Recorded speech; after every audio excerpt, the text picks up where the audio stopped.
Без них нереально решать очень много вопросов.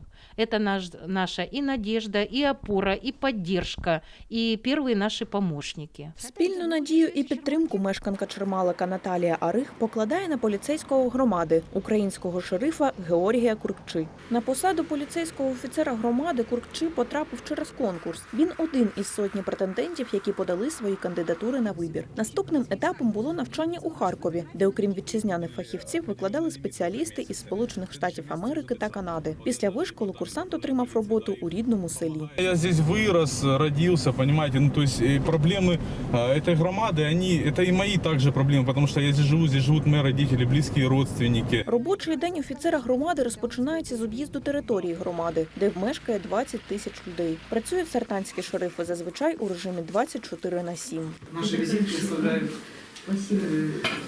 Если вам надо, если кто-то спросит за участковый, можете также там визиточку оставить, мы еще привезем. Поліцейські офіцери працюють вздовж лінії розмежування на півдні Донеччини. 18 населених пунктів сартанської громади мають 4 шерифа. У нас около 70 или 80 километров от берега идет линия разграничения, это все наша линия идет.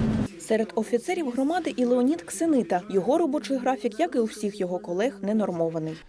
Планируем сами себе рабочий день, если надо, мы понимаем, что есть ситуация, отдохнули до вечера, вечером выехали и до утра поработали по необходимості. Попри те, що в сартанській громаді офіцери працюють лише місяць, на їхньому рахунку вже є розкриті злочини та фіксація адміністративних правопорушень. З-поміж розповсюджених правопорушень на території тутешнього органу самоврядування – крадіжки та браконьєрство чорних лісорубів. С уверенностью можно сказать, что уже порядка 3 фактов были предотвращены, дела направлены на соответствующие органы, поэтому сегодня там уже те заезжие гастролеры, которые пилят у нас посадки, понимают, что раньше там это было, наверное, проще, сегодня это уже невозможно. Сартанська громада облаштувала власним коштом офіс для своїх шерифів. Крім того, місцева влада утримує службові автівки та оплачує комунальні за приміщення. На загал до проєкту «Поліцейський офіцер громади» в області приєднались 19 органів місцевого самоврядування. Марія Кутова, Максим Зборовський, Сергій Котенко, Донеччина ТІВІ.